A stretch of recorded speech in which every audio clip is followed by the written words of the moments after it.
warahmatullahi wabarakatuh. Perkenalkan, nama saya Aska Putri Agnia Mafiroh dari Prodi PGS. Halo teman-teman semua, dan Bapak Ibu dosen yang saya hormati.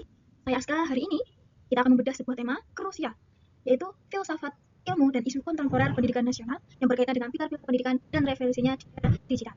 Atau bisa juga kali ini kita akan membahas pilar-pilar pendidikan dan revolusinya di era digital melalui kacamata filsafat ilmu. Pernah kita berpikir apa sebenarnya fungsi pilar dalam pendidikan? Layaknya sebuah bangunan, pilar adalah tiang penyangga. Tanpanya, seluruh sistem pendidikan akan roboh saat diterjang badai perubahan, termasuk badai digitalisasi saat ini. Membahas yang pertama yaitu prinsip dasar pendidikan menurut Ki Hajar Dewantara. Di Indonesia, pilar paling kokoh itu diwariskan oleh bapak kita, Ki Hajar Dewantara, melalui 3 prinsip utama yang sangat filosofis. Yang pertama, ingat sosong tulodo. Di depan, guru harus memberi teladan. Lalu, yang kedua, ing madya mangun karsa. Di tengah, guru membangun semangat dan ide. Tuturi handayani, yaitu di belakang, guru memberikan dorongan dan kemandirian. Filsafat ini memandang pendidikan bukan sekedar transfer ilmu secara kognitif, melainkan proses memanusiakan manusia secara utuh. Yang kedua yaitu analisis referensi dan tantangan penerapan prinsip ketiga tersebut dalam era digital. Bagaimana referensinya di era digital sekarang? Di satu sisi, teknologi mempermudah literasi digital dan pembelajaran daring. Namun, di sisi lain, kita menghadapi tantangan besar, yaitu krisis karakter peserta didik dan hilangnya sentuhan kemanusiaan karena sekat layar kaca ini. Mari kita bedah lewat pilar tadi.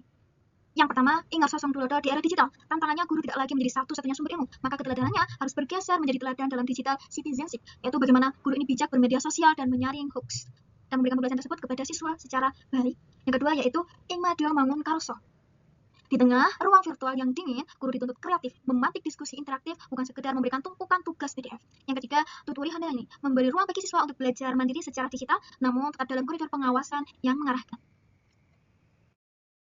Jika kita akan bahas tentang makna pilar dalam konteks pendidikan sebagai dasar atau tiang penguat sistem pendidikan. Apa itu pilar dalam pendidikan? Secara sederhana, pilar adalah tiang penyangga. Bayangkan, pendidikan kita seperti sebuah rumah. Supaya rumah itu berdiri kokoh dan tidak roboh saat ditempa badai, atau dalam hal ini diterpah perubahan zaman dan teknologi, kita butuh tiang-tiang penyangga yang kuat. Nah, dalam pendidikan, pilar ini mempunyai makna yang penting, yaitu sebagai penahan yang fungsinya menjaga agar arah pendidikan kita tidak mudah goyah atau ikut-ikutan tren negatif.